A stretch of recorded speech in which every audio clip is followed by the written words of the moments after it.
Do I need to like pull my chair out? I'm like, here. Let me talk about the church. Is that better? I'll ask you this first. How have we seen friendship play out in the church? How have you seen friendship play out? I think that sometimes people within the church feel like they're supposed to have it all together and that they're not supposed to have a need on anything. And so That's that they a good then point. try to just do it themselves. Yeah, that's a word right there. Christians not wanting to be real. And so they don't get into friendships because they don't want to be real because they're nervous or something or feel like they have to have it all together. Yeah. I have heard more than a handful of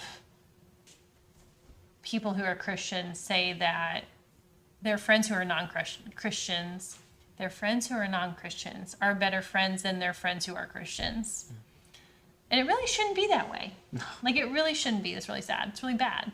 And maybe Yeah. it comes back to what you said. That's really interesting. I feel like what I saw growing up and through the present is this tendency to split your friend groups and what's like, these are my church friends and these are my real friends. And so like if I'm going to do anything fun, I'm going to call my real friends, and if I'm going to like be at church, I'm going to text my church friends. Or it's like I only hang out with these people in a church context. And maybe that has more to do with like this lack of an integrated life of our faith with everything, maybe.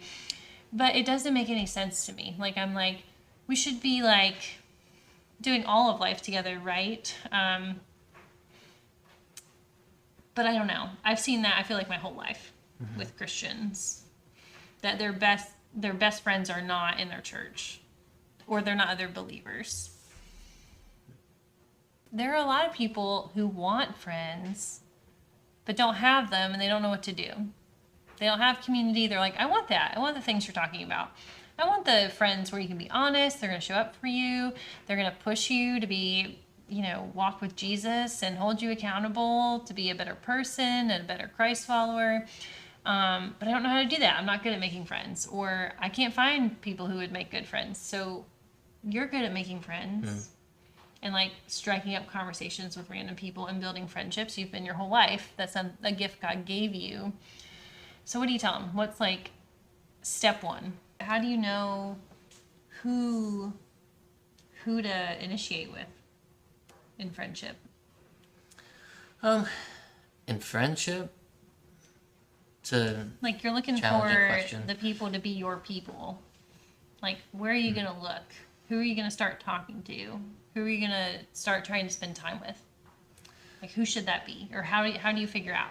Yeah, and so like if I'm typically trying to start conversations with people in church, I just find that if I just sit there and pray and ask God to guide and direct me to who I need to talk to, normally within seconds it's like, okay, that person, here we go, and I just go and have the conversation right away. So for me, it's never really been a intentional thought of who do I need to go to, but just praying to God and saying, God, who are you putting into my life, and who are you calling me to go and talk to?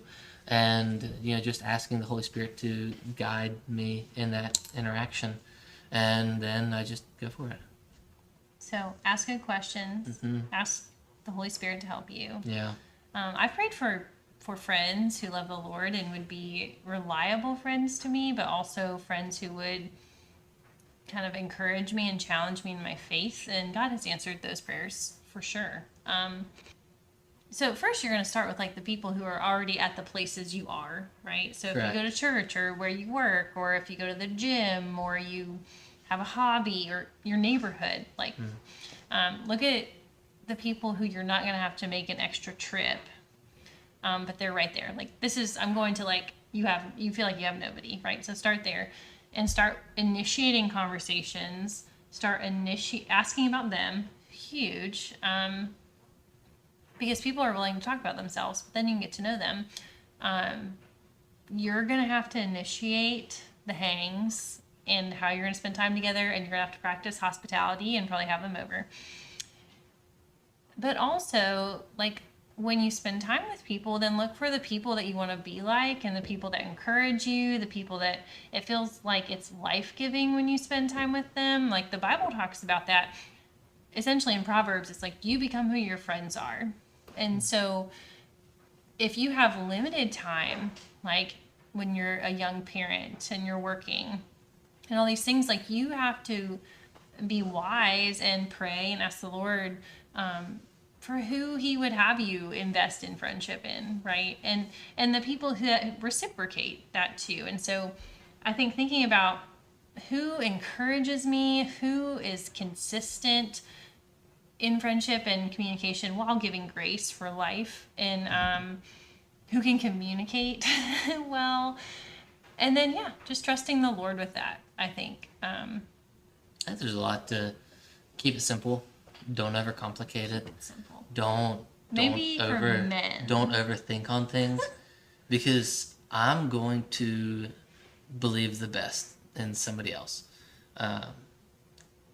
You would have to prove my thinking the best of you wrong many, many times, and tell me to quit assuming the best of you.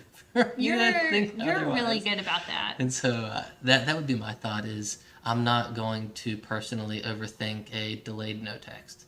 I'm not going to overthink words that might, when read simply, you can interpret them in a positive or negative. I'm just going to take it as a positive and move on with it. And then if they want me to take it as a negative, if I keep assuming it's positive, eventually they'll let me know that that they want it to be negative, and then we can have that conversation. But I'm just gonna take it positive. I think men are more likely to do that. Women are more likely to overthink, but I think we should be more like that and assume the best. And that comes back to security in who you are too, and confidence that you're being obedient to the Lord and what He's asked you to do, and who you are and who He's made you to be. So cool, good stuff, hon. Love you.